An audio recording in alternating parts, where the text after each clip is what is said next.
Charles' son Wences IV inherited the throne after being groomed for leadership his whole life. However, he turned out to be totally different from his father. He was super lazy and ditched important stuff like his own coronation ceremony, which totally annoyed the Pope and other nobles. The nobles got fed up with Wenceslaus slacking off and asked his half-brother King Sigismund of Hungary to step in. Sigismund went full savage mode, kidnapped Wenceslaus to make him quit, then used the chaos to grab more power. He invaded Bohemia with a massive army and started destroying everything. The story shifts to a family scene where a mother is trying to wake her son Henry, who had been out late drinking. She discovers a mysterious scratch on him and suspects he's been secretly practicing sword fighting, which his father would totally disapprove of. Henry finally wakes up and his father gives him several errands: collect a debt from Kunesh for tools, buy charcoal, pick up a sword crossguard from the castle chamberlain, and grab some cool ale from the tavern where his girlfriend Bianca works. When Henry tries collecting the debt from Kunesh, things get heated. After some trash talk about Kunesh's personal problems, they end up in a fight. Henry returns home empty-handed, but his father gives him money for the other errands anyway, planning to deal with Kunesh himself later. Henry talks about wanting more from life than staying in his village forever. He expresses interest in seeing the world and learning to defend himself, which connects to his secret sword training. His instructor mentions it's their last training session as he has to leave. A heated political debate breaks out about King Wenceslaus and Sigismund. Some locals defend Wenceslaus as the rightful king, while a German named Deutsch supports Sigismund. This leads to tension and plans for pranking Deutsch with manure to defend the king's honor. Henry visits his girlfriend Bianca at the tavern. They share a sweet moment and she gives him ale plus some special savior schnapps. She also warns him about a sketchy character named Vaniac, who Henry reveals is teaching him sword fighting. Henry collects the beautifully engraved crossguard for Sir Radzig's sword from the castle. The craftsmen admire the exceptional work, and Henry heads back to help complete the sword by evening, planning to celebrate at the tavern afterward. The scene starts with a training session focused on combat basics. The instruction emphasizes constant movement as a survival tactic. The training involves practicing attacks with proper weight distribution and unpredictable slashing movements from different angles. The importance of avoiding repetitive patterns is stressed. The focus shifts to crafting a sword. Materials including charcoal, a hilt, and ale are gathered. The craftsmanship is admired, particularly an inscription reading Dun Divino in Latin, ordered by Lord Radzig. The scene includes discussion about some drama involving someone named Deutsch, who had his house vandalized with dung after allegedly speaking treason. The sword-making process continues with detailed steps of heating the furnace, attaching the grip, and filing it down for proper handling.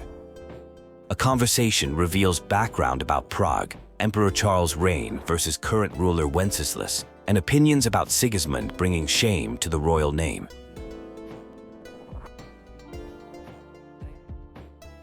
The completed sword receives praise from notable visitors, including Sir Radzig.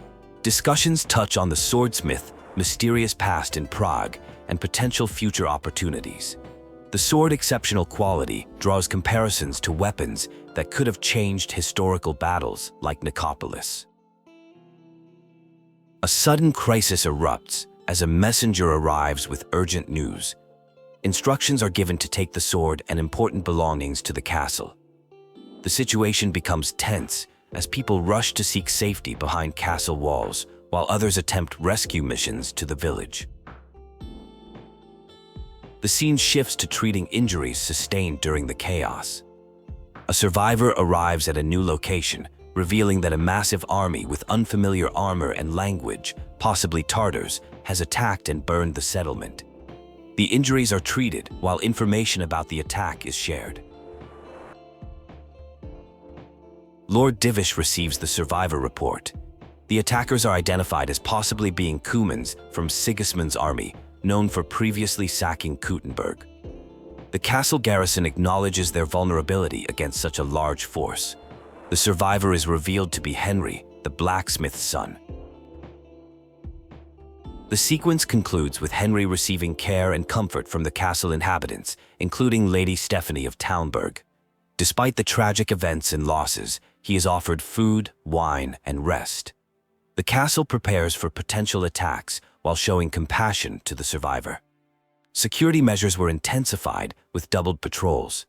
Guards were instructed to maintain heightened vigilance and immediately report any unusual activities. This increase in security suggested an underlying tension and potential threat to the area. A late-night visit occurred where wine was offered as a gesture of comfort. The visitor expressed genuine concern and empathy, creating a moment of connection. The atmosphere was one of care and consideration during this difficult time. A tragic story unfolded about a routine day that turned catastrophic. What began as simple errands, including collecting debt from someone named Kunish, evolved into something much darker. The narrative revealed the calm before an unexpected storm. The peaceful scene of sword-making was shattered by Sigismund's attack. A massive army appeared on the horizon, with their banners waving and armor gleaming in the sunlight. The tension built as they awaited the command to strike. A deep discussion about faith and evil emerged. The conversation explored how tragic events shouldn't shake one's faith, as evil comes from Satan and those corrupted by negative emotions like greed and pride, not from God. A personal story was shared about a marriage and subsequent hardship. The tale involved imprisonment, castle sieges, and a 7-year separation, highlighting themes of perseverance through adversity and the complexities of medieval politics. An urgent situation developed as a patrol reported an approaching company. The atmosphere became tense as preparations for a possible attack began, with orders being issued to alert people outside the walls. Relief came when the approaching group was identified as friendly forces. They had managed to escape during a storm that provided cover from Sigismund's forces. The conversation revealed strategic decisions about seeking safer refuge. Strict security measures are being implemented. Triple patrols were ordered with stern warnings about maintaining vigilance.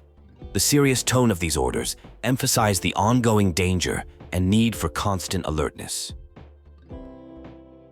A discussion occurs about the Skalitz folks' escape from a siege. There is relief that it wasn't Sigismund attacking, though there are concerns about his inevitable future arrival. Someone offers condolences to Henry, followed by casual conversation about it being their first watch duty, suggesting they can take it easy.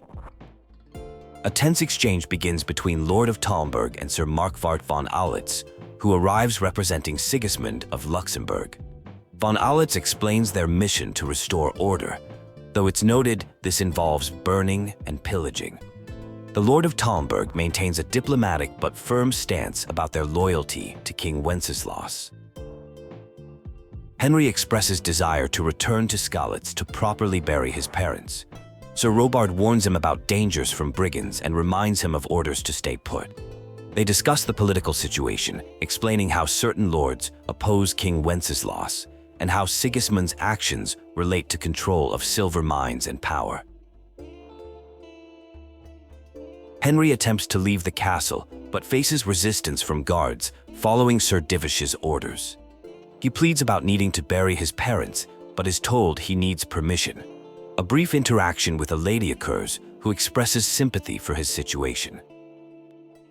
Upon reaching his destination, Henry has an emotional moment at his parents' bodies, vowing revenge against those responsible.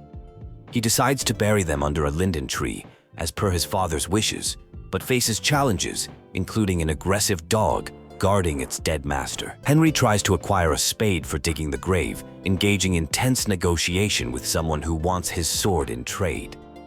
He refuses to trade the sword meant for Sir Radzig. They discuss the fate of Teresa from the mill, though the other person shows little sympathy. The situation turns violent when bandits appear, demanding Henry's sword. Despite his resistance, they attack him. The bandits overpower Henry and take the sword, making cruel remarks about using it to spill his blood, contrary to what his father would have wanted. Henry wakes up from what seems to be a serious injury or illness. Someone is trying to rouse him, telling him there is work to be done. He appears disoriented and confused about his surroundings, struggling to regain full consciousness. Teresa, a caretaker, informs Henry he has been suffering from a fever and must stay in bed. The location is revealed to be her uncle's mill in Rattay. She rescued Henry from Skalitz after a bandit attack, where she found him barely alive. Henry expresses his failed attempt to bury his parents. Later that night, Henry awakens feeling severely beaten, but his fever has broken. Teresa explains how she saved him. She witnessed Zubashek and his thugs in Skalitz, and soldiers from Talmberg who were searching for Henry helped scatter the bandits. Henry reveals his deep grief over losing his entire family. The next morning, Henry shows improvement and his sense of humor returns. Teresa explains that her uncle, Miller Peshik, reluctantly allowed Henry to stay, but expects payment for the care provided. Henry has been unconscious for 2 weeks while receiving medical treatment. Henry properly introduces himself to Peshik the miller. Rather than having Henry do manual labor to pay his debt, Peshik suggests a morally questionable job involving corpses and a ring that needs to be retrieved from a hanged man. Despite his reservations, Henry considers the offer. Through casual conversation, details about the local political situation emerge. Sir Hanish serves as guardian to young Sir Hans, the governor. The town of Rattay faces challenges with refugees, leading to tensions with locals who complain about theft and lack of appreciation for their help. Henry attempts to gain access to Sir Radzig, explaining his connection to the Skalitz blacksmith. He meets someone who recognizes him and acknowledges his father's heroic death. Henry reveals his mission to inform Sir Radzig about a commissioned sword that was stolen by bandits. The scene shifts to a meeting between nobles discussing the dire state of their lands. Sir Radzig has been driven from his castle and offered shelter at Birchstein. Tensions are highlighted between townspeople and refugees, with ongoing concerns about crime and uncertainty about the war's resolution. A discussion about political tensions unfolds regarding Sigismund and Wenceslaus. The original plan was for Sigismund to convince Wenceslaus to accept the imperial crown while leaving Bohemia to him.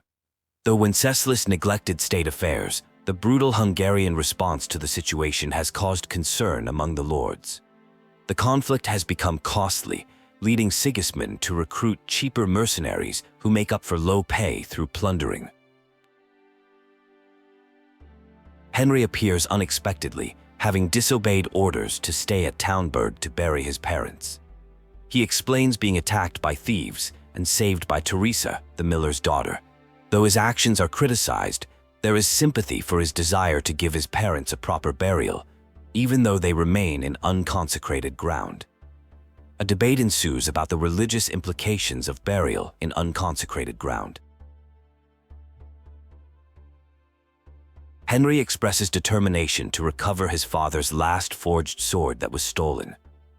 Despite initial resistance and criticism of his past actions, Radzig recognizes Henry's courage, loyalty, and determination. After some debate about his peasant status, Henry is accepted into service, partly due to his blacksmith skills being needed. He is assigned to train under Captain Bernard and work with the bailiff. Henry begins combat training with Captain Bernard, learning basic sword techniques, including strikes, movement, and defense. Bernard notes that while Henry shows potential, he emphasizes that talent alone isn't enough. Persistent training is required. The training moves on to archery, with Bernard providing detailed instruction on proper bow technique and form. During archery practice, Sir Hans mocks Henry's poor performance, leading to tension. Hans challenges Henry to an archery contest, wagering his bow against payment from Henry. After Hans wins the archery contest, they end up in a physical confrontation. Though Bernard warns about potential consequences, Hans dismisses concerns about fighting with subjects. Following the training and confrontation, Henry is directed to report to the bailiff at the Rathaus. The bailiff acknowledges Henry's appointment by Sir Radzig and mentions there are some disputes to settle involving Henry's former neighbors that will serve as a test of his abilities. The town watch welcomes a new recruit with hopes of improving local affairs. A brief exchange establishes the recruit has already trained with Captain Bernard and had an encounter with Sir Hans Capon. The bailiff warns about being careful around quick-tempered noblemen and instructs the recruit to meet Nightingale, a watchman, at the church for orientation and patrol duties. At the armory, basic equipment including a helmet, gambeson, and club is issued. When questioned about the minimal gear, it's explained that the role is about maintaining peace, not starting conflicts. The equipment is deemed sufficient for town patrol duties. Nightingale meets the new recruit and discusses their background, including being rescued by Teresa. The conversation reveals deeper connections and suggests visiting Teresa to show proper gratitude. The patrol begins with instructions to handle misconduct independently while under supervision. During the patrol, they visit St. Matthew's Church, which serves as both a religious center and crypt for the Lords of Lipa. The tour includes information about local politics, particularly tensions regarding Sir Hans Capon inheriting the fiefdom from Sir Hanish, highlighting potential upcoming conflicts. The patrol concludes with instructions about enforcing curfew and tavern closing times in Rattay. Important rules are explained, including the requirement to carry torches at night. The standard procedures differ during fairs and festivals when normal closing times don't apply. A situation develops at a tavern where Sir Hans Capon refuses to acknowledge curfew, leading to tension between noble privilege and town law enforcement. The confrontation escalates into a physical altercation, demonstrating the complex dynamics between nobility and law enforcement. Sir Hanish intervenes in the tavern dispute, reprimanding both parties.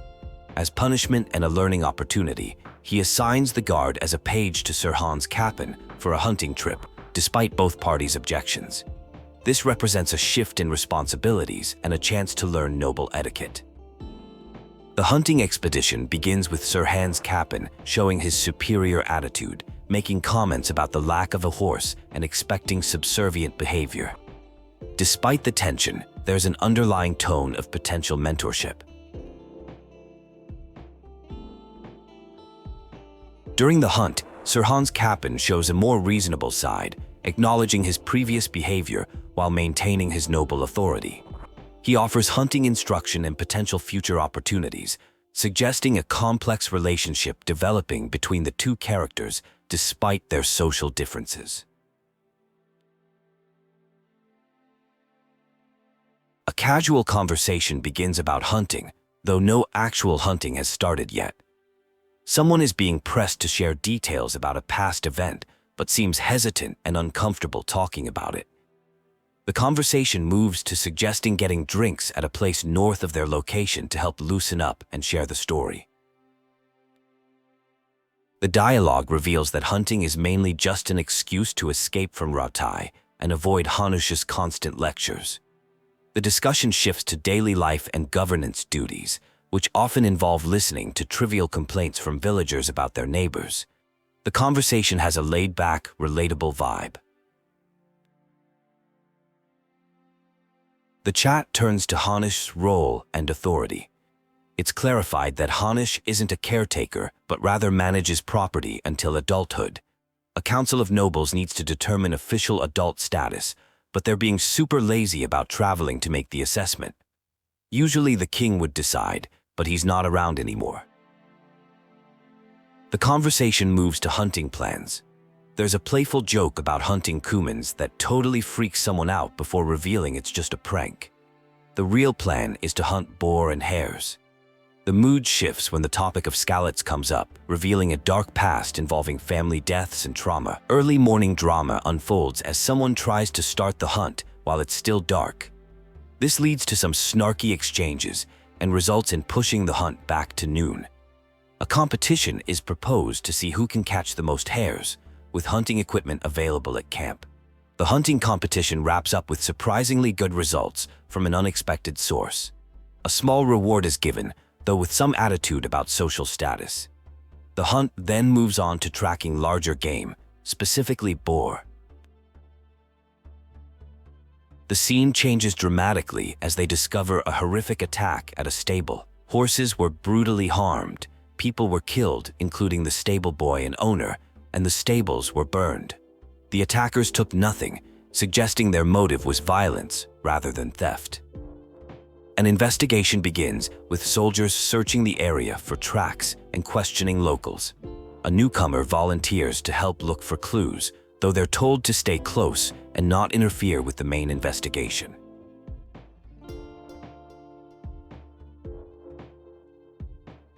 The widow provides crucial details about the attack.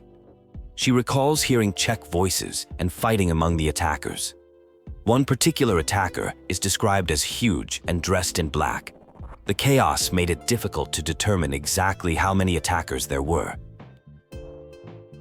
A wounded survivor shares their encounter with the attackers, confirming the presence of the man in black. The survivor attempted to fight back and managed to grab a cloak from one attacker. The investigation continues as they try to piece together the reasons behind this senseless violence. A violent incident occurred involving the killing of animals and people. The chaos began with animal shrieks, followed by someone named Smill being murdered. The stables were set on fire when the attackers first arrived, creating a scene of total mayhem with animals dying and attackers described as human vermin swarming the area.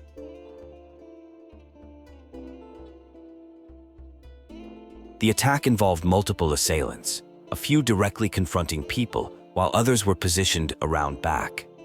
The attackers began quarreling among themselves near the woods to the north. Some tried fleeing, while others continued fighting until more defenders emerged, causing the remaining attackers to also flee northward into the woods. A stable boy named Ginger emerged as a person of interest in the attack. He had been acting strangely afterward, unable to make eye contact, and then mysteriously vanished without telling anyone. This raised suspicions about his potential involvement in the incident. Jacob, who had hired Ginger, revealed that Ginger likely fled to stay with charcoal burners he knew. These burners could be found by following the stream from the stud farm toward Rattay, though Ginger typically took the main road through the woods toward Ujits. The charcoal burners' camps could be located by following running water and looking for smoke. Upon being found, Ginger explained that he fled out of fear after witnessing the attack. He recognized one of the attackers as a man with a limp from Ujits, who frequented the tavern there playing dice. This man lived on the edge of the village, but Ginger claimed to have never interacted with him directly. Ginger provided his full account of the night. He had gone out to relieve himself when he spotted suspicious figures. He witnessed them begin their attack, which escalated from what seemed like a planned horse theft into a brutal massacre with widespread killing and fire. The attackers, numbering around 8, including 2 notably large men, began fighting among themselves, with some fleeing back past Ginger. The limping man from Ujits ran into him and warned him to lay low if he valued his life. Not everyone involved in the incident was interested in violence. Some were there just to steal. The situation was unfortunate, but intervention likely wouldn't have helped and could have resulted in death. When asked for assistance, there was agreement to help look for some dangerous individuals who were lurking around threatening someone. A tense confrontation occurred about someone going off alone without informing anyone, which was seen as reckless. There was harsh criticism about this behavior, with threats of punishment like whipping or even hanging for what was considered basically desertion. The message about following orders and proper protocol was made extremely clear. Information was uncovered about Ginger, who had fled because he recognized one of the raiders, someone with a limp from Usius. This provided a lead to follow up on. When help was requested to deal with two tough-looking bandits threatening Ginger, backup was provided and the bandits were dealt with permanently.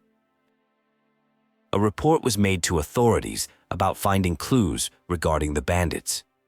The full story emerged about Ginger, a stable boy who had hidden with charcoal burners after recognizing one of the attackers. It was revealed there were actually two separate gangs involved, with one group only interested in looting rather than killing. A noble lady requested help gathering wedding gifts for her cousin Sophie. The items needed were an ornamental crown from Sasau, wine from Conrad Hagen in Rattay, and a special horse from Uzit. She chose this person specifically for the task, trusting their capabilities more than her regular staff. The investigation led to Usits searching for someone with a limp. A local pointed to a cottage on the village edge near the Neuhof Road.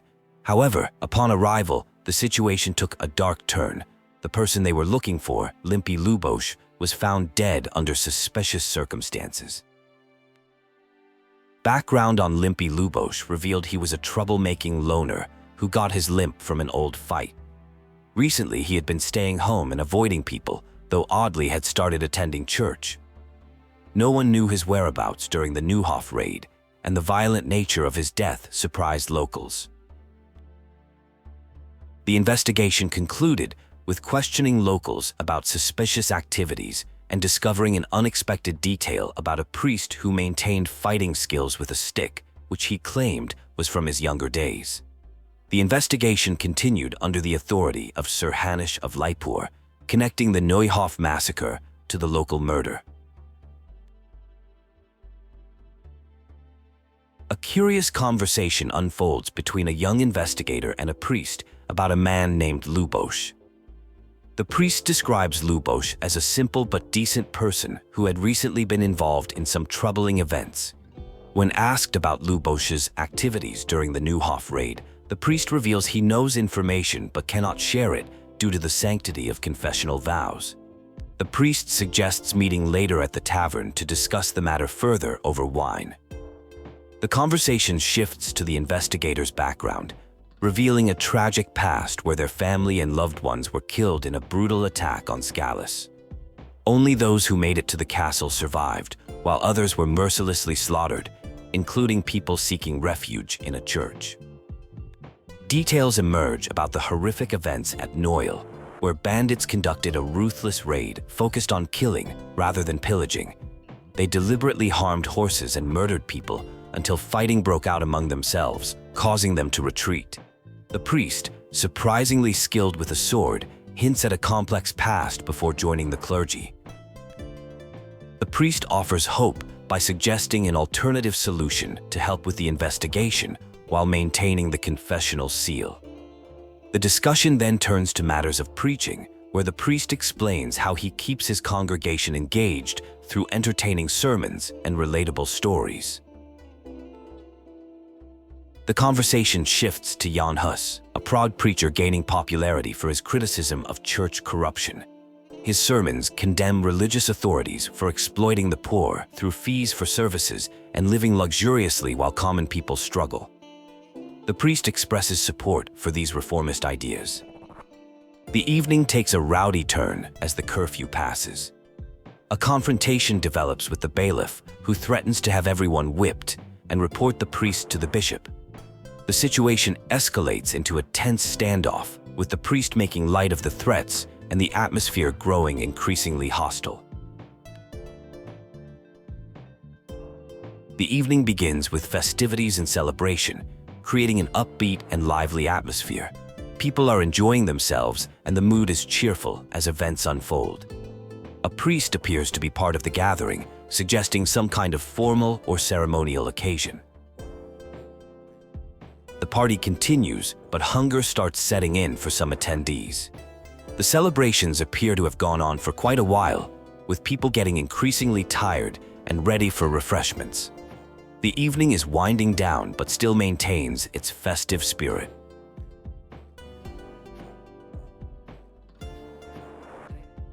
Things take a chaotic turn as some partygoers have clearly had too much to drink. There are attempts to wake up those who have dozed off. The aftermath of the celebration is becoming apparent as people try to get their bearings and pull themselves together. A major crisis emerges when someone realizes they have forgotten about an important religious service they need to conduct. In a panic, they seek help from others, worried about potential consequences. The situation becomes increasingly stressful as they try to figure out a solution. The scene shifts to an investigation about a serious incident. Someone is seeking information from official records and questioning locals about suspicious activities. They are particularly interested in details about people entering the village late at night. A discovery is made regarding someone named Vizek, but unfortunately with tragic news of their death. The investigation continues as items are exchanged and examined, suggesting this is part of a broader inquiry into recent events. The focus turns to tracking down someone named Riki, also known as Henrik. Information reveals he is a tanner's son with a questionable reputation. Local villagers seem to avoid him due to both his profession's smell and his notorious behavior. Important information comes to light about Riki's recent strange behavior. He was last seen acting unusually, appearing drunk and afraid. He mentioned someone named Lubos who died and talked about having hidden money, suggesting involvement in suspicious activities. Further investigation reveals Riki's connections to poaching activities through the woodcutter's camp. He apparently sold his illegal goods to local businesses. His relationship with the community is complicated by prejudices against his family and profession. The investigation concludes with attempts to locate Riki's hideout. There are suggestions of illegal business dealings and threats to expose poaching activities to authorities. The situation becomes tense as people try to protect their secrets while helping find Riki. The conversation begins with an inquiry about Hinnock's hideout in the woods used for hunting. While the exact location is unknown, it's described as a dark place, either a cave or an old mine shaft. This information comes from Riki's frequent requests for candles and lamp oil for his poaching activities. Several mine shaft locations are described in the area, one on the opposite bank off the path from the forge to the west, another east of the village in the woods above cliffs, and a third shaft on the headland near the water. The terrain around these locations is noted to be dangerous with rough ground. The conversation shifts to searching for Riki, who is revealed to be Hinek's nickname. His father initially appears reluctant to share information, but eventually discloses that while Hinek visits home occasionally, his whereabouts are typically unknown. The father expresses concern about his son's criminal activities. Additional details about Hinek's activities emerge. He makes money through poaching and has a secret hideout in the woods. Evidence of his woodland activities includes returning home with scratches from brambles, leaves, and mud on his clothes. He's known to have connections with a bathhouse worker. The scene transitions to a lighter conversation about the Skalitz and includes a musical interlude where someone sings to calm a wild horse.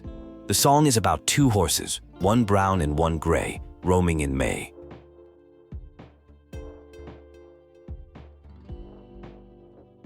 A lady offers a valuable gift, her father's shirt, as a token of appreciation. Despite the generous offer and its sentimental value, the recipient feels uncomfortable accepting such a precious item and declines, citing propriety concerns. The search for Timmy continues, revealing he has a protective sibling who works at a mill. Timmy is described as easily influenced by questionable friends. His location is disclosed as the Colburn farm near Meroid, despite concerns about dangerous people searching for him. A tense exchange occurs between individuals both searching for Timmy. One party offers potential employment at their camp, suggesting financial rewards for information. The conversation becomes increasingly hostile, leading to a confrontational situation. One person is being questioned about their involvement with Limpy Lubos and Riki.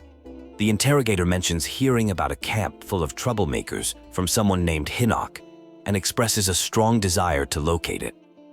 The questioned person is initially hesitant and suspicious, wondering if the interrogator might be an enemy in disguise.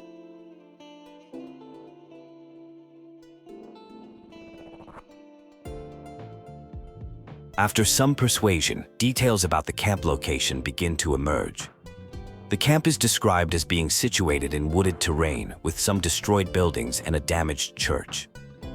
Specific directions are given, starting from Talmberg Castle, going north past some barns to a woodcutter's camp, then past an abandoned house, following various paths and keeping left at certain points until reaching a bridge.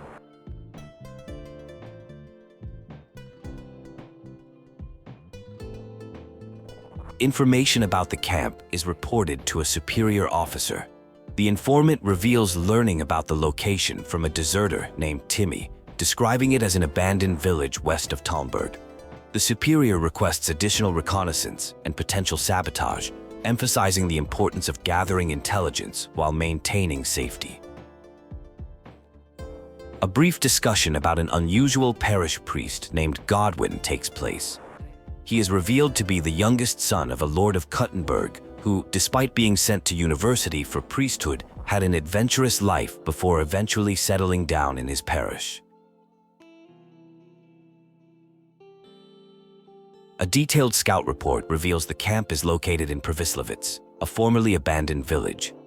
The camp is well fortified with earthworks and contains numerous bandits who are well armed. The discovery of ladder construction suggests they might be planning a siege. The superior officer decides to request reinforcements from Talmberg due to the significant threat level. The request for reinforcements is delivered to Sir Divish at Talmberg.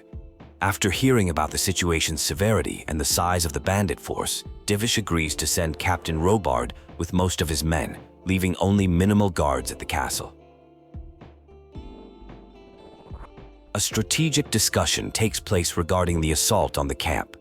3 potential approach routes are evaluated: a direct path, risky due to archer exposure; a route through woods and over a weir, too long and likely to alert patrols; and a narrow bridge crossing, challenging but offering tactical advantages once crossed. Each option presents distinct advantages and challenges for the upcoming assault. A battle strategy unfolds as troops prepare to storm a bridge from the south. The plan involves splitting forces to attack from 2 positions simultaneously, with some soldiers taking the left flank. Quick movement across the bridge is emphasized to establish and hold positions on the other side. An intense confrontation occurs between 2 adversaries who share a violent history. One seeks a stolen sword, while the other taunts about their previous encounter. The exchange becomes increasingly hostile as they recognize each other from a past conflict, leading to a fierce battle. After defeating a formidable opponent described as a mountain of a man, it is revealed this was the person who attacked Neuhof and stole the sword. A trunk of coins is discovered, suggesting well-funded operations with connections to Sigismund's barbarians. The victory appears to be just the beginning of a larger conflict.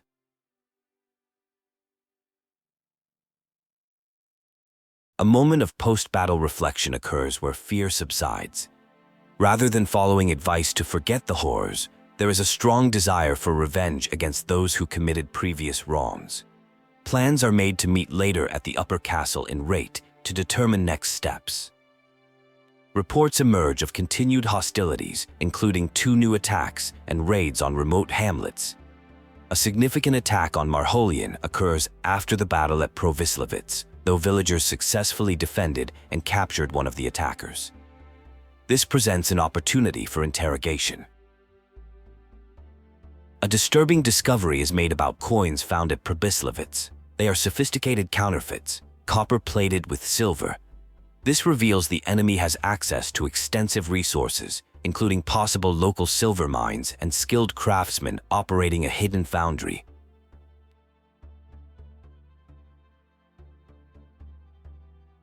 A plan is formed to interrogate the captured bandit, determine enemy numbers, and cut off their money supply before they establish new encampments. An investigator is tasked with questioning the captive at Muragia about the brigands' plans and tracking the source of counterfeit coins. Details emerge about the bandits' attack on a village. A local named Straw spotted the gang approaching and warned Melachar, allowing villagers to prepare defenses. While they successfully defended against burning buildings, there were casualties, including Straw's son and his wife contracted a disease. An encounter with Matthias reveals his injuries from the raid and discusses a spreading disease affecting the community. Starting with horses, then livestock, and now people, the illness shows symptoms of fever, shakes, and severe digestive issues. At least one death has occurred. In a small village dealing with illness, several residents, including Melancard and Straw, have sick family members. Straw, a tough woodcutter, has been struggling since losing his son, and now his wife is sick while he neglects her care. The community worries about his mental state and drinking. Straw lives in one of 2 cottages outside the main stable gate. The village leadership has changed. After Smil was killed in Neuhof, Melachar was chosen by the locals to lead them, while Sir Hanush hasn't appointed a new official vassal yet. The community looks up to Melachar as their spokesperson during this difficult transition period. The village is facing severe challenges. First, they were attacked by brigands and barely survived, and now they're dealing with a devastating plague that's killing both people and livestock. The situation is described as very grim, with widespread death and illness. A conversation with Melachar reveals there is a prisoner who has also fallen ill with the pestilence.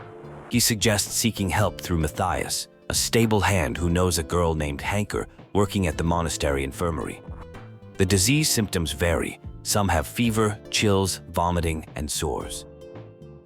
While investigating the illness, interactions with sick villagers reveal severe symptoms including extreme thirst, fever, and intense stomach pains.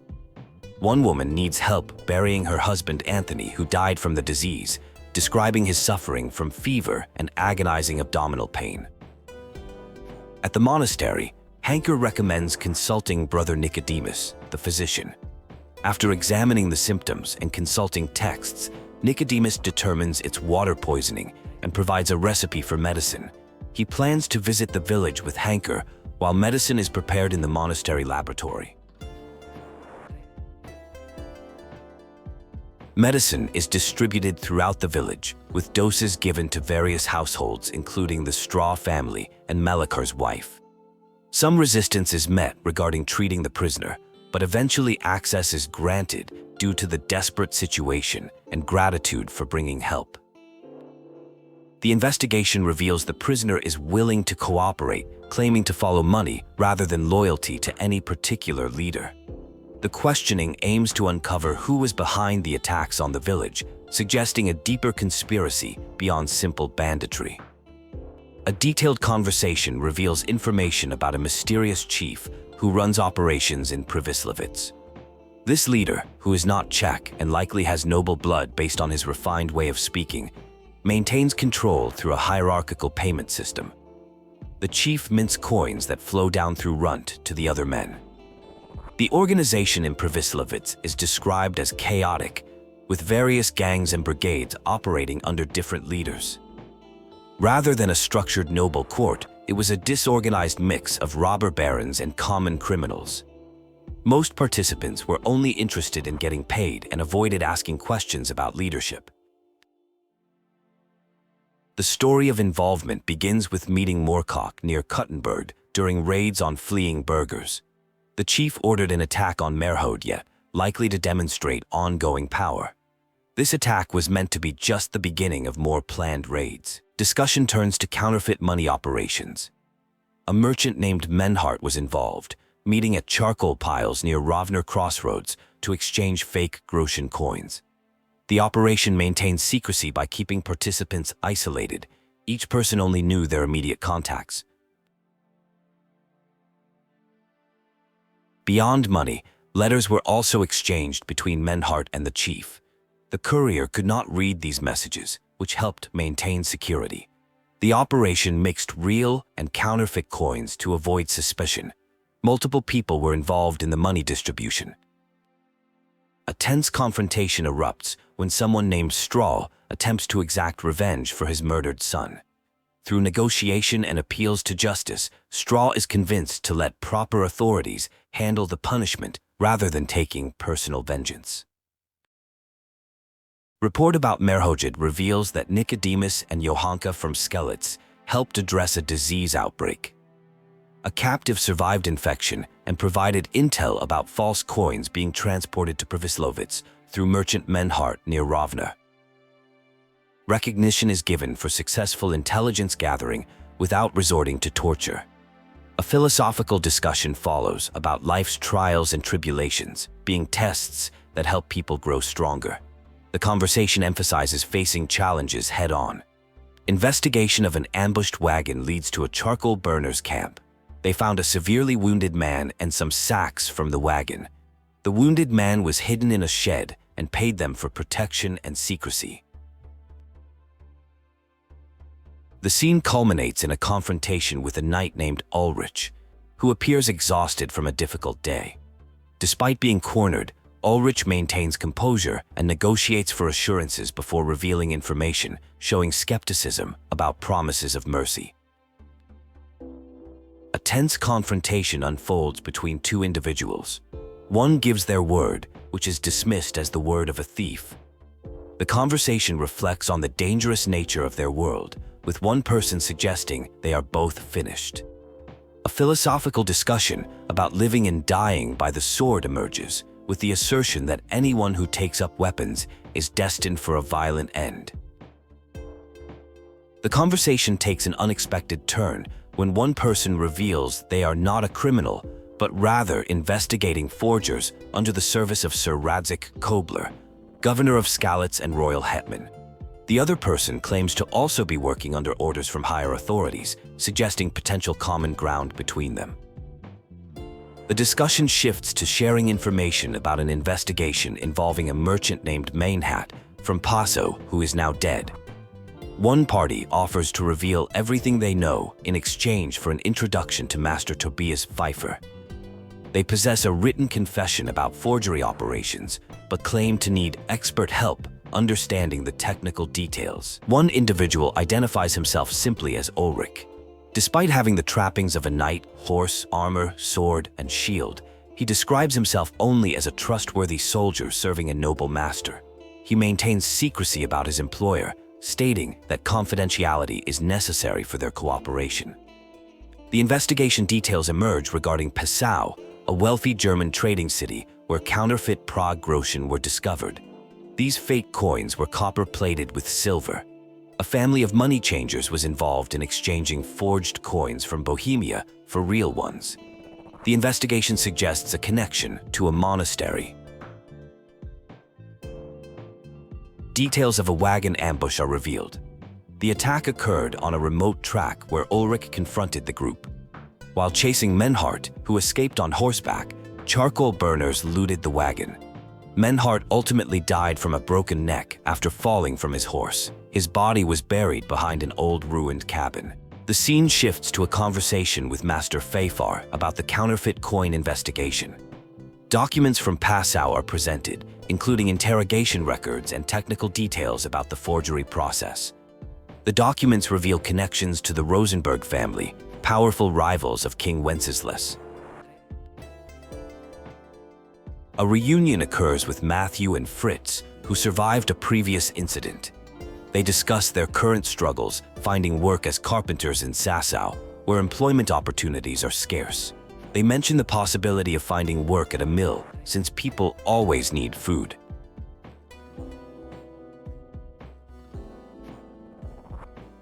The conversation begins with a casual discussion about job preferences and catching up about neighbors. A girl named Teresa is mentioned as having helped rescue someone and nurse them back to health at the Rattay mill, though they got separated later. The discussion suggests reaching out to Teresa about potential work opportunities. Master Fafar provides crucial information about materials needed for coin production, specifically copper sheets for the core and quicksilver. These materials are available at the monastery. Suspicious activity is noted at the local forges, with reports of a blacksmith working unusually late hours through the night.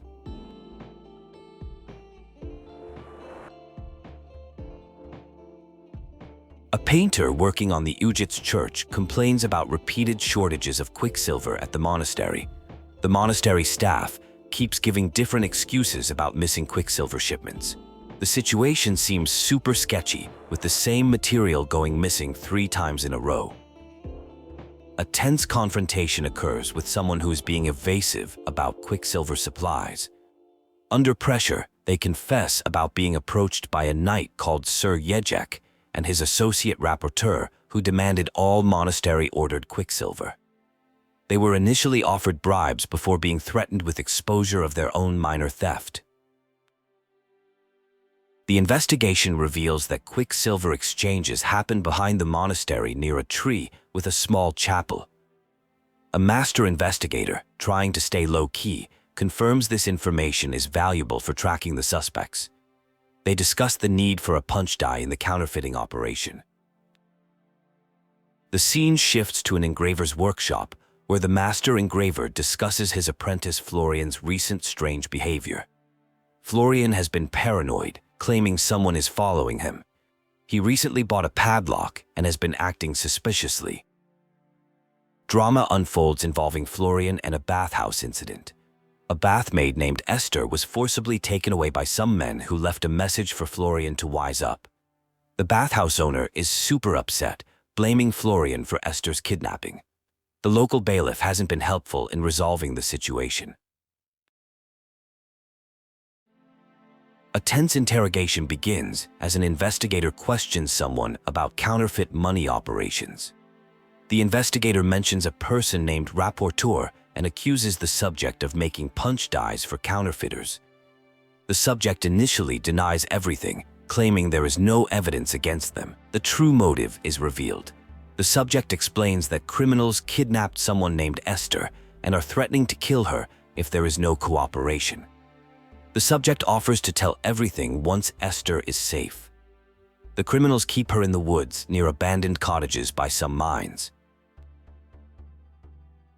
The investigator confronts Rapporteur directly about spying on Florian and involvement in the bathmaid kidnapping. After some pressure, Rapporteur agrees to reveal information about the counterfeit workshop location in the Skalitz mines, specifically in an abandoned mine gallery on the eastern side. The investigation reveals connections to Sir Ištván of Ronov, whose castle was taken by Margrave Javst after Count Lichtenberg's death. This led to Sir Ištván becoming an outlaw. Rapporteur admits to being a former executioner who helped Sir Ištván escape prison. The scene shifts to a confrontation at what appears to be the counterfeiter's workshop. Someone working for Sir Radzig Kobyla faces resistance, with the criminals attempting to bribe their way out. There is tension over whether to kill or capture the criminals for questioning. A complex situation unfolds involving the Rosenbergs, with discussions about loyalty and service.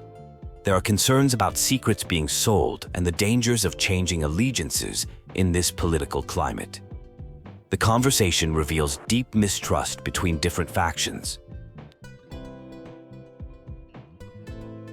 The operation concludes successfully with praise from Master Fafar. The prisoner, Ištván, requests to speak specifically with Henry. Plans are made to question the prisoner further at Rattay, with Captain Bernard involved in the custody arrangements.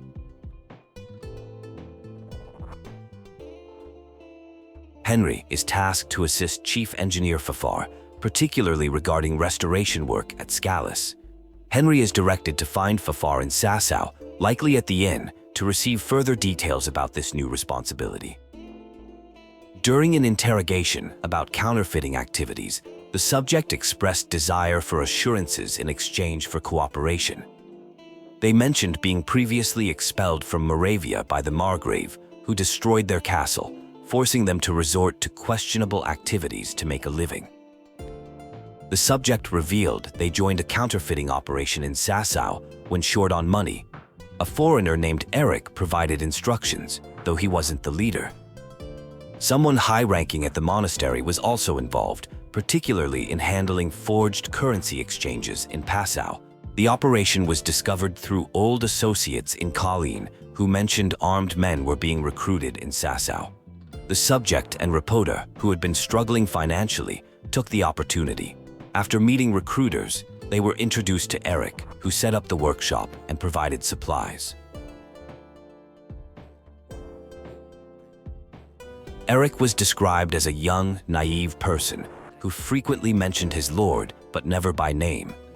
The monastery contact remained anonymous, but was noted to be someone of significant influence who initially agreed to supply materials, but later backed out. The investigation revealed concerning details about a counterfeiting ring involving Eric, who was recruiting armed forces in Sasau, and a high-ranking monastery official. The situation was deemed more serious than initially thought, requiring careful handling due to potential church involvement. The investigation moved to local establishments to gather information about suspicious activities. An innkeeper mentioned regular meetings of rough-looking men who were heavy drinkers and dice players. These meetings had recently stopped without explanation.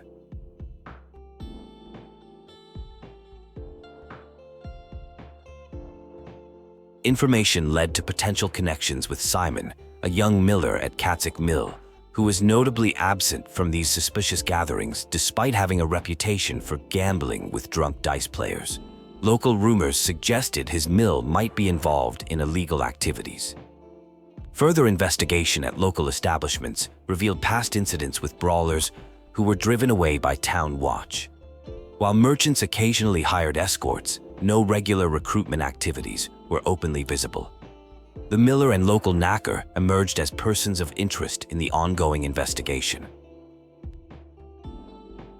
The conversation begins with concerns about unsavory characters in the area, particularly around an inn where horse trails cross. While travelers often come seeking work as merchants' guards, it's been relatively quiet lately, with no major disturbances or suspicious activity. Sebastian Baron von Berg is introduced as someone responsible for protecting the monastery during times of unrest. Though he claims there are cutthroats hiding in the city, this isn't technically under his jurisdiction, causing some tension with local authorities. A local tanner named Liederman lives by a quarry where young people gather to wrestle. The authorities allow this activity since it's better than fighting in taverns. The catchpoles occasionally monitor the situation to maintain order. A conversation with the local gravedigger reveals some strange occurrences, including stolen church candles. The most notable incident involved a dog being violently killed, possibly connected to someone at the monastery with a dog bite and broken leg. A secretive group is revealed to be hiring people for questionable work. They require potential recruits to complete a test, specifically killing someone named Pius, who betrayed them by stealing money and causing deaths. Pius is currently hiding in a monastery cloister. Getting into the cloister poses a significant challenge since only monks are allowed inside. Suggestions include finding a secret passage through St. Procopia's cave or intercepting someone planning to join the monastery. The mission requires obtaining Pius' special dice and hidden money as proof. The investigation connects to the Neuhof massacre through a gang recruiting killers. However, complications arise because infiltrating the group requires murdering Pius in the monastery, which poses both moral and practical challenges given the monastery's strict access restrictions. A potential solution emerges through meeting someone named Karl, who is scheduled to enter the monastery. Karl has a guardian named Manfred, who holds his money and watches him closely. A plan begins forming to possibly use Karl's position to gain access to the monastery. A dramatic scene unfolds where someone requests assistance in getting rid of a person named Manfred, who is revealed to be a young lord's guardian. Through clever manipulation, Manfred is convinced to have drinks and play games, effectively distracting him from his duties. The backstory emerges about why someone is being sent to the monastery. They got romantically involved with a lord's daughter, resulting in pregnancy. As punishment, they must either pay 1,000 groschen plus additional penalties or be sent to the monastery forever. Their guardian Manfred keeps constant watch to prevent escape.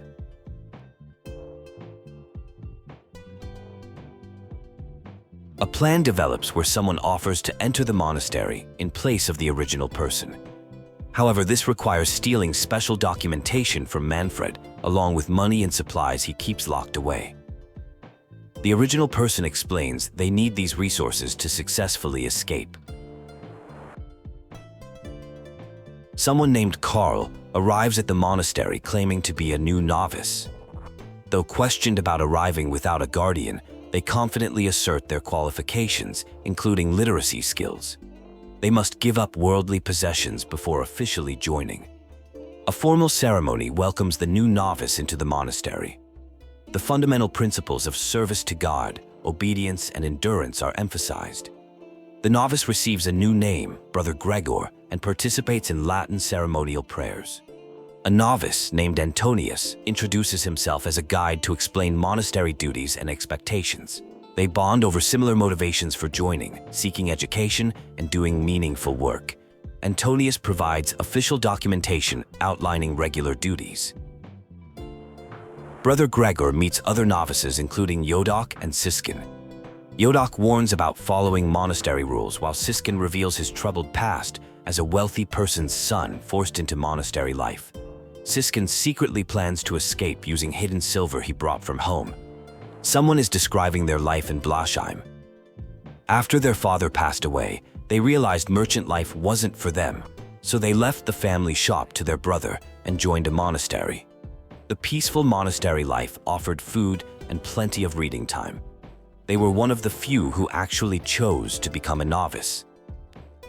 Dramatic revelations emerge about a novice named Gregor, who is exposed as an impostor who entered the monastery with lethal intentions. When confronted about his true identity, he cryptically responds and is subsequently placed in isolation until his real identity can be verified. One character reveals their past as a bandit who had an epiphany at Nihov and sought redemption at the monastery. They propose a plan where both parties can escape, one to return to their people, the other to live peacefully elsewhere. The scheme involves faking a death using blood and creating false evidence. The escape plan details are discussed, including obtaining blood through clever means and acquiring monastery keys either through lockpicking or stealing from the prior. One person needs to prepare for a long journey and obtain civilian clothes to replace their monastery robes. The plan is executed and the two characters part ways. Henry reveals his true name and they exchange final words and a lucky die as proof of the deed. Their parting is surprisingly amicable despite their previous conflict. The scene shifts to a meeting with thieves who demand proof of the completed mission. The lucky die is presented as evidence, and a story about disposing of a body convinces them. This leads to an invitation to join their group at a camp near Sasau. The story takes another turn as it's revealed this was all part of an intelligence-gathering mission. Henry reports to his superior about a larger threat and a bigger encampment at Vronic. Despite concerns about risk, he receives permission to infiltrate the camp as a spy. Henry successfully gains entry to the Vronic camp using the secret die as a password. He meets with Eric, who is impressed by his monastery mission but wants to test his combat abilities before fully accepting him. The story continues with instructions to find Combat Master Van Yek, located downhill near the training arena. Upon arrival, Van Yek greets the newcomer with skepticism, noting that most recruits lack fighting skills. During their interaction, Van Yek has a nagging feeling of recognition but can't quite place it. A combat test ensues where the newcomer demonstrates impressive fighting abilities, surprising Van Yek, who acknowledges the skill level is above average. Van Yek offers to teach a special combat stance technique as a reward, demonstrating proper leg positioning, for optimal fighting stance. The situation takes a dramatic turn when it is revealed that the newcomer has connections to Lord Radzig. This revelation leads to a sudden confrontation and the newcomer being knocked unconscious. Upon regaining consciousness, a shocking truth is revealed. Lord Radzig is the newcomer's real father, though this fact was never previously disclosed. The captor, who appears to be in a position of power, discusses ransom plans and expresses doubt about whether Radzig will pay. The conversation turns tense as the captive reveals their mission to recover a stolen sword. The captor, demonstrating their political influence, boasts about their superior military force compared to Radzig and their alliance with Sigismund, suggesting they plan to take control of the entire realm. A character named Peshik, initially viewed as a traitor, offers to help the captive escape.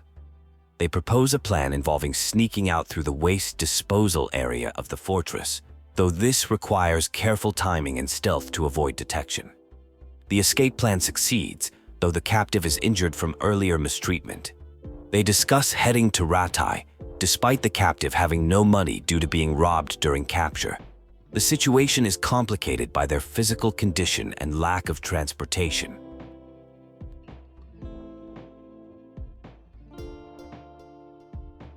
The scene shifts to a conversation between Radzig and others about the missing captive.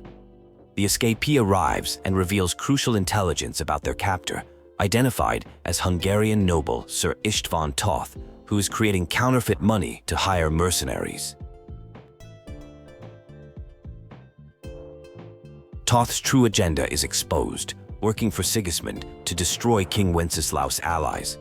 Tóth commands a formidable force of over 100 men in a well-fortified position above Sasau, presenting a serious threat that might be difficult to overcome.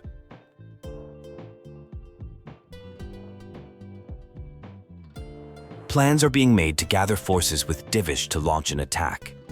There is urgency to take action and strike first, with the decision made to attack the next night. The group agrees they need to catch the enemy by surprise. Henry is tasked with going to Sir Divish of Talmberg to gather able-bodied men and bring them to Vronic. A situation arises regarding Peshik from Skalitz, who helped Henry escape captivity. As gratitude for saving Henry's life, Peshik receives a reward and is quickly dismissed to avoid questions about his connections to suspicious activities at Vronic. A major revelation occurs when it's disclosed that Radzig is Henry's father. After resting, Henry is urged to head to Talmberg quickly to gather forces for the evening attack. Given access to the armory to replace lost equipment, Henry delivers the urgent message to Sir Divish about the mastermind behind the regional unrest, Ištván Tóth, who serves King Sigismund and opposes nobles supporting King Wenceslaus. The forces gather to prepare for battle. Intelligence from Henry's spy mission reveals crucial details about the enemy camp. Double palisade fortification, roughly 80 men, and 50 to 60 tents. The group develops a strategy to attack from multiple directions, using burning arrows on the tents to create chaos. A rallying battle speech fires up the troops, outlining the plan to attack the enemy who have been terrorizing the region. The strategy involves setting fire to the camp, engaging at the gate, and launching a surprise rear assault. Archers will provide cover for the men scaling walls and operating the battering ram. After the battle, they discover Tóth has escaped. A captured letter reveals plans to take a castle. Through interrogation of a prisoner, they learn Tóth has headed to Talmberg, leaving the current location with most of his forces. The group quickly mobilizes to pursue him.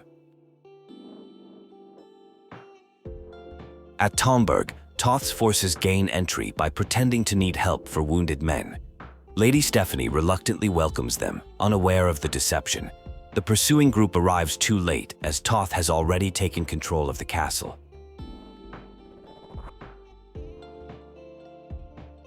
A tense confrontation unfolds at Talmberg, where Tóth holds hostages, including Divish's wife.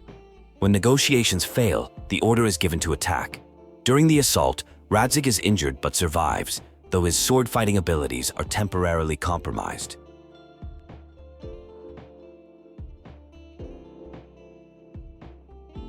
A tense discussion takes place about recovering a captured stronghold. While there are enough fighters available, good leadership is scarce. A key figure named Radzig was lost during an assault, having been overwhelmed while charging against castle reinforcements. Two urgent priorities emerge: rescuing Sirat and regaining control of their home. The group debates strategy options. While some suggest an immediate siege, others push to explore alternatives first. A plan emerges to scale the western wall after dark with a small team to free hostages and open the gates from inside. The risk is high, but the potential reward of saving even one hostage makes it worth considering. Preparations begin for the stealth mission. The team discusses proper equipment, emphasizing the need for lightweight black clothing instead of noisy plate armor. Final confirmations are made as the gravity of the mission sets in. The plan requires absolute stealth and precision timing. The mission objectives are clearly laid out. Free the hostages to eliminate Tóth's advantage. The team speculates about where captives might be held, likely somewhere guarded but separate from the main force. The Bailey's house by the stables is suggested as a probable location based on past practices.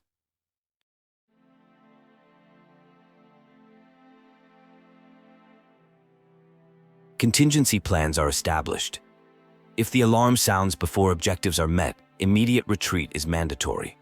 The philosophy is clear: better to preserve the rescue team than risk everyone in a failed attempt.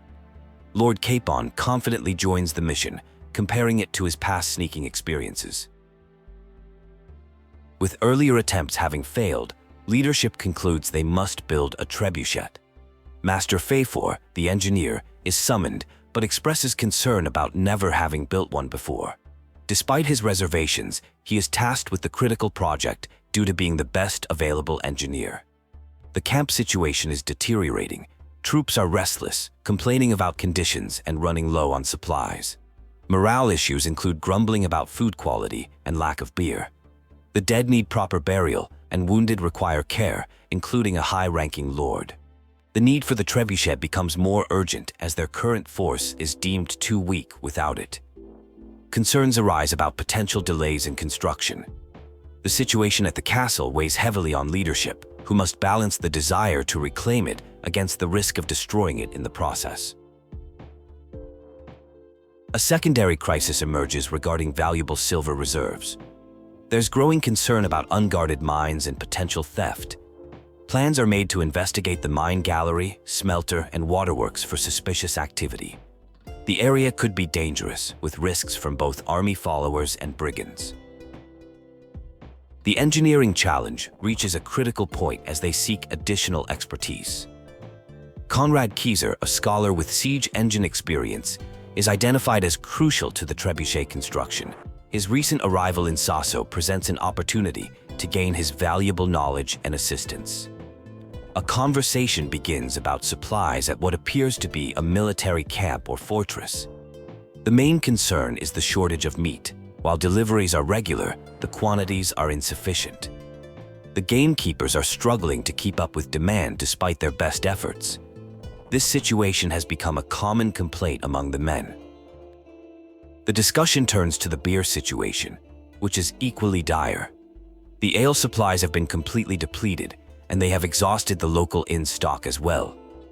This news is particularly disappointing, since unlike meat, which can be hunted, beer cannot be sourced from the woods.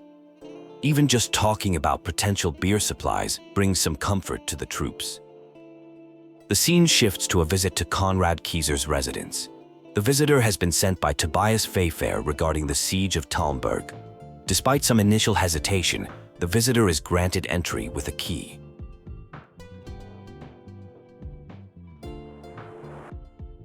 Upon meeting Konrad Kieser, it is revealed that Tobias Fafer needs assistance building a trebuchet for recapturing Talmberg Castle. Kieser, while interested in helping against Sigismund's forces, explains he cannot leave his current position due to past criticism of Sigismund's efforts at Nicopolis, which led to his effective banishment to Bedellern Castle.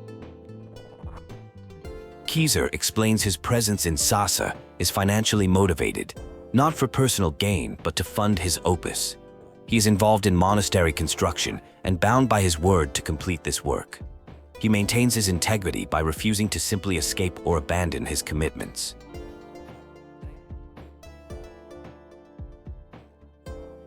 A plan emerges to resolve the situation. Kieser suggests copying the abbot's seal and signature on a new document, as the abbot is currently absent. This would require obtaining Carol's original commission document from his quarters, ideally while he is at the tavern playing dice. The conversation shifts to seeking help from Father Godwin regarding the dead and wounded at Talmberg.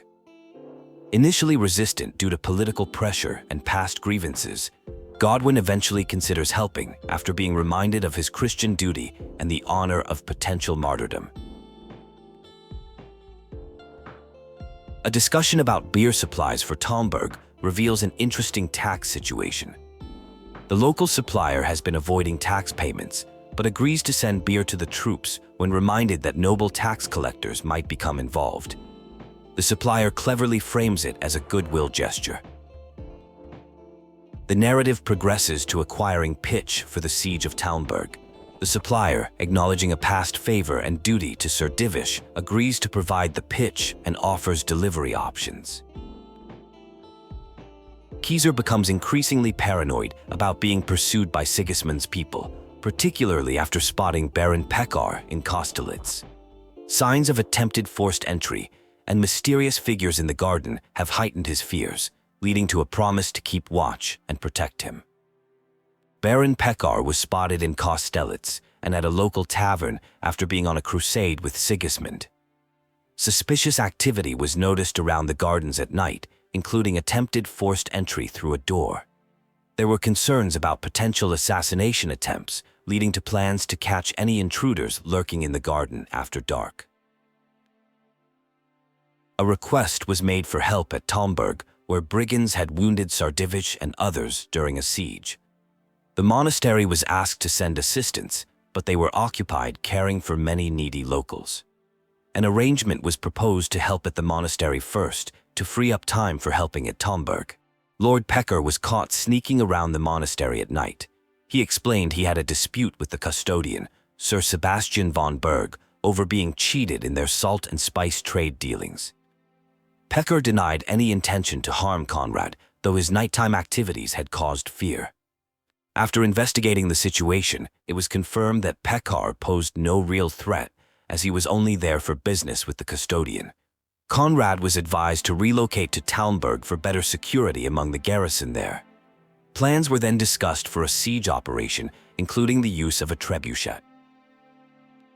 News arrived of an approaching army carrying Havelmedic's colors, likely reinforcements for the opposition. This posed a serious threat as it could trap the current forces between two enemies. Strategic planning began immediately to address this new development. A battle plan was devised to counter the incoming reinforcements. The strategy involved setting up an ambush, with forces split between holding position and striking from the rear when the enemy charged.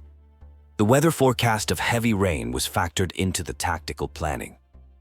A key strategic role was assigned, requiring leadership of Skalitzman troops in a concealed position in the woods. The mission demanded careful timing and control of nervous troops, followed by a swift and fierce attack on the enemy's rear position when the moment was right. After a battle, Eric, Toth's captain and right-hand man, was captured. This presented an opportunity for gathering intelligence and potentially negotiating a hostage exchange, as Tóth held Lady Stephanie and Radzig in the castle.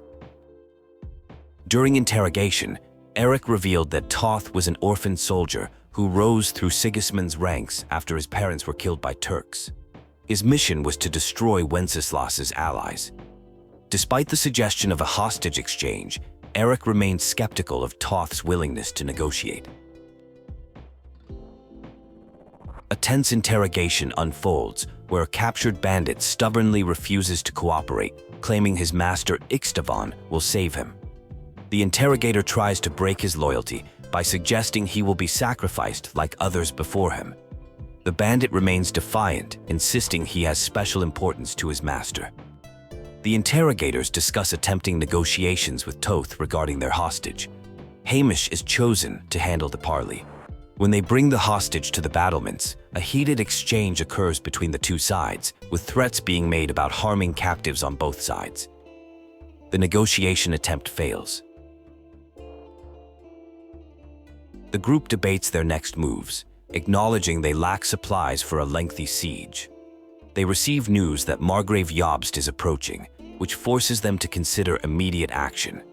Jobst is described as an opportunistic noble who switches allegiances between King Wenceslaus and Sigismund. Battle plans are laid out for attacking Talmberg on two fronts, the North Gate and West Wall. The attack will use trebuchets and ladders, progressing in stages through the outer walls, inner bailey, and castle core. Special concern is noted for the hostages' safety during the assault. The battle begins with arrows flying and troops charging. The assault creates enough pressure to force negotiations. Ištván, realizing his position is compromised, agrees to release Lady Stephanie, but insists on keeping Radzig as insurance while they escape to Skalitz. Despite protests about letting the enemies escape, the importance of honor in keeping their word is emphasized. Lady Stephanie is reunited with Divish, while Tóth departs with Radzig as his hostage, taunting them by keeping a sword as a trophy and promising future confrontation. There is a moment of reflection between two characters about how far they have come from their humble beginnings, from chasing girls and farming turnips to becoming seasoned warriors dealing with complex military and political situations. The conversation shifts to discussing someone's solo infiltration of Brannock, which was considered a brave act. The person who did it explains they acted without much thought, feeling it was necessary. Sir Radzigg's expected presence is mentioned. A tense exchange takes place regarding Ištván keeping his word. They discuss how Tóth has been given a head start and is now fair game. Sir Hans, who has twice the manpower, is advised to be careful as he pursues Tóth northward. A father-son reunion occurs, with the father mentioning he was treated decently despite having his horse stolen. They discuss how the situation isn't over until they catch the bad guy and clean up the mess. A discussion about honor unfolds, particularly regarding why they couldn't take action after an exchange. The importance of a nobleman's word of honor is emphasized, though questions arise about abandoning family obligations. The conversation reveals family history, including details about a father figure who traveled widely, fought in Poland, lived in Prague, and eventually settled in Kuttenbag. Despite not being blood-related, similarities between father and son are noted. A discussion about a significant sword takes place, with mentions of revenge against several individuals, including someone named Markvart von Aulitz. The father advises the son to appreciate life's pleasures beyond seeking vengeance. An emotional dream sequence occurs between father and son, touching on themes of pride, loss, and duty. The son expresses regret about losing a sword and letting someone escape, while the father offers reassurance and wisdom. The scene shifts to a morning wake-up, with news about a council meeting with lords and yobs at the upper castle. A friend struggles with how to address someone who has newly discovered noble heritage. A formal meeting begins with Margrave Jobst and other nobles. Important introductions are made, including the revelation of Radzig's son Henry to the group. The political situation regarding King Wenceslaus IV and his brother Sigismund is discussed. Complex dynamics between the brothers are revealed, including Wenceslaus' lack of interest in governing and Sigismund's attempts to gain power. Margrave Jobst explains his changed position, now supporting Wenceslaus despite past alignment with Sigismund. He reveals forming alliances with Hungarian bishops, Polish nobility, and Czech nobles against Sigismund. A complex political situation is unfolding, where Sigismund has assembled a formidable army with support from Rosenborg, Berghof, and Prague. However, a revolt has erupted in Hungary against Sigismund, forcing him to choose between pursuing the Bohemian crown or maintaining control of Hungary. The situation appears precarious as he cannot successfully manage both simultaneously. The political landscape is challenging for smaller nobles. Several leaders, like Radzig, have suffered losses due to their alliance with Wenceslaus, who is currently imprisoned in Vienna and unable to effectively rule. The dire situation calls for action to end the ongoing destructive conflict. A plan emerges to visit Berghof at his castle to assess the League of Lords' position. While potentially risky, it's deemed unlikely that Berghof would harm a noble messenger. Henry is chosen to accompany the mission as both investigator and bodyguard, while Sir John will gather intelligence at Kuttenberg. The Luxembourg dynasty has ruled the Empire and Bohemia for nearly a century. Emperor Charles brought prosperity to the land. His sons Wenceslaus and Sigismund, along with cousins Jobst and Prokop, are now embroiled in complex power struggles and shifting alliances that have led to armed conflicts. The League of Lords consists of powerful nobles, including Heinrich of Rosenberg and Otto of Berghof. They grew dissatisfied when King Wenceslaus surrounded himself with lesser nobility. Their previous success in forcing the king's compliance has led them to ally with Sigismund, though this alliance may be weakening. The prince-electors play a crucial role in the Holy Roman Empire, having the power to elect the king of the Romans. Political tension has increased as Rupert of the Palatinate claimed the title despite Wenceslaus already holding the position, leading to a situation with two competing kings. Discussion reveals that Sigismund's harsh approach in Bohemia reflects his experience ruling in Hungary, where constant Turkish threats required firm leadership. His lack of funds led to recruiting Cumans who were allowed to plunder for payment, explaining the raids on Kuttenberg and Skalitz for silver. Clear instructions are given to simply deliver the letter, listen to Berghof's response, and return without provocation. The carefully worded letter maintains strategic ambiguity about allegiances in the ongoing conflict. The initial perception of Sigismund was quite negative, being viewed as the devil, while his opponents were seen as martyrs and heroes. The situation appeared simple at first. Rescue the king and everything would improve. However, the reality turned out to be much more complex than anticipated. The noble lord's behavior was surprisingly disappointing, far from angelic and more like a sewer. Their childish actions and constant backstabbing made it puzzling how they managed to maintain any kind of diplomatic relations with each other. King Wenceslaus' reputation as an ineffective drunkard came as an unwelcome revelation. People preferred the comforting illusion of being governed by a wise and powerful monarch. Despite his flaws, life was generally better during his reign compared to his absence. Regarding Sigismund, while his actions against his brother might be understandable, his brutal methods, particularly in Skalitz, were inexcusable. Though Wenceslaus and Prokop provoked him, nothing justified the violent response. Sigismund was ultimately described as an untrustworthy weasel. A notable incident involved Sir Jan Sokol and an attempt to occupy Bledown city under Prokop's orders. The mission failed humorously when they were repelled by local women armed with pitchforks and hot water, despite having hundreds of soldiers. This revealed an unexpected rebellious side to Sir Hannes' involvement.